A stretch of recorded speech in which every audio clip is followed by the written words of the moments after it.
started working with steel in '90. I had been working in various mediums. I worked in ceramics, I worked in a paper process with Jesse Lott. I started painting as a little girl with my father. So I was always involved in art and always loved it. 5 of us were written up in Museum and Arts magazine. Jesse Lott and 4 of us who were using his paper process. The article implied that the men were more serious than the women. So I took that as a challenge, and I had always been intrigued with metals. It was the next step for sculpture from paper, and I'd already done wood. So I took some welding courses and loved it, absolutely loved it.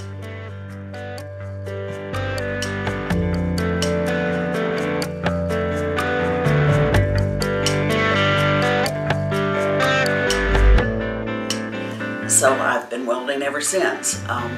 When I was taking the courses, I came home after a couple of weeks and I had caught my shirt on fire, and so the front of my shirt was burned out. And we were learning to cut, and I didn't know you weren't supposed to put your face like 2 inches from the metal, so my face was covered in soot. You can see the outline of my glasses. I had washed it, it was still covered with soot. I came home, I had on those steel-toed boots and plopped on this sofa, and honey, would you untie my boots? I am exhausted, and I just don't know if I can do this because I will never be as strong as the men. And my good husband said, look at you, you're filthy, you've set yourself on fire, you're exhausted, you can't even untie your boots. I was sure those steel-toed boots weighed about 55 pounds a piece at that point. And he said, you have a smile on your face. Normally you come home from the office, you throw your briefcase, 5 minutes you're yelling about something. You're filthy, exhausted, you have a smile on your face.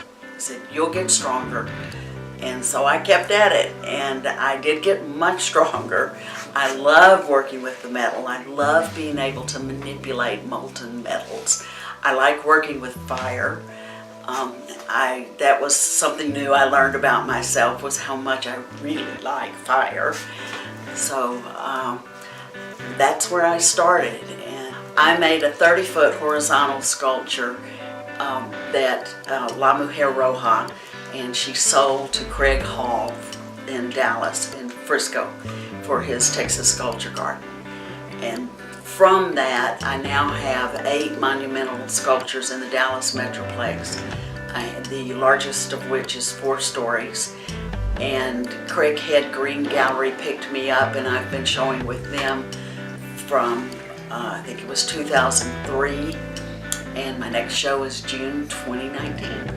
I grew up in West Texas, Midland, Odessa, which is the Permian Basin, and that means totally flat. It was the bottom of the ocean. It's where the origin of West Texas sweet crude was. And so I grew up with pump jacks, jackrabbits, rattlesnakes, and Daddy had 23 sections. That's 23 square miles. So you could put the island of Manhattan on our land.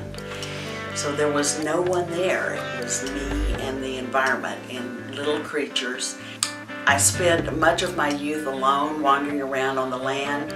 So it was very flat with vertical protrusions here and there. And that really informs my aesthetic.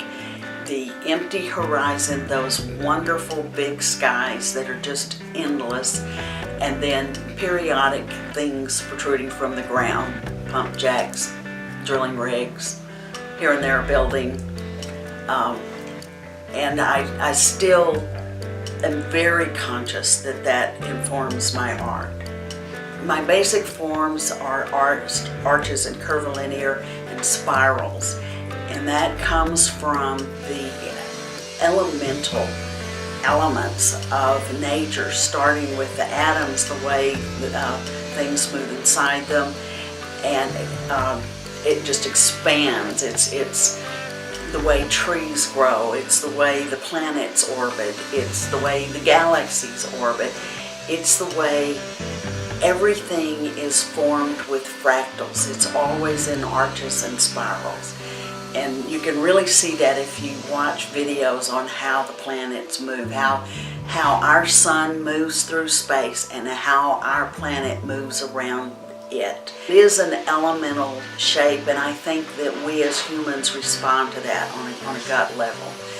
And I've been doing it for a lot of years, and I don't think I've finished the exploration.